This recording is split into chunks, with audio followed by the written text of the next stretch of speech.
అసలు ఏం జరుగుతుంది క్రికెట్ ప్రపంచంలో? గ్రౌండ్ లో బ్యాట్ పట్టక ముందే బయట రాజకీయం మొదలైపోయింది.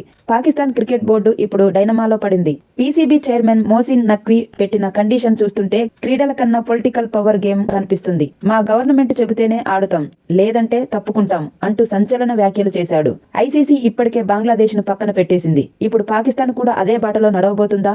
గవర్నమెంట్ నో అంటే టీ20 వరల్డ్ కప్ నుండి పాకిస్తాన్ అవుట్ అయినట్టేనా?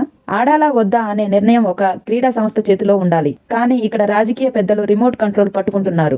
ఈ హైడ్రామా క్రికెట్ స్ఫూర్తికే విరుద్ధం కానుందా? అవుననే చెప్పొచ్చు. అంతర్జాతీయ టోర్నమెంట్ లో ఒక దేశం పాల్గొనడం కేవలం ప్రధాని అనుమతి మీదే ఆధారపడడం ఎప్పుడూ చూడలేదు. ఇది క్రీడా చరిత్రలో ఒక బ్లాక్ మార్క్ అవుతుంది. ఈ నిర్ణయం కేవలం ఒక జట్టు భవిష్యత్తును మాత్రమే కాదు, కోట్లాది మంది అభిమానుల ఆశలను కూడా ప్రశ్నార్థకం చేస్తుంది. వాళ్ళ ఆశల పట్ల ఈ ఆటగాళ్లకు, పాలకులకు బాధ్యత లేదా అనే ప్రశ్నలు కూడా తలెత్తుతున్నాయి. పాకిస్తాన్ జట్టు లేకుండా టీ20 ప్రపంచ కప్ జరుగుతుందా, లేదా చివరి నిమిషంలో ఏదైనా మార్పు వస్తుందా? రాబోయే రోజులలో ఈ క్రికెట్ పాలిటిక్స్ లో ఏం జరగబోతుందో చూడాలి. ఆట అంటే గెలుపు ఓటమిలు మాత్రమే కాదు బాస్, ఇక్కడ దేశాల పంతాలు కూడా నడుస్తున్నాయి. చూద్దాం పాక్ టీమ్ ఫ్యాట్స్ కడుతుందో లేదో. మరి ఈ వివాదం గురించి మీరేమనుకుంటున్నారో కింద కామెంట్ చేయండి. మరిన్ని క్రికెట్ విశేషాల కోసం మన ఛానల్ ని సబ్స్క్రైబ్ చేసుకోండి. Thank you.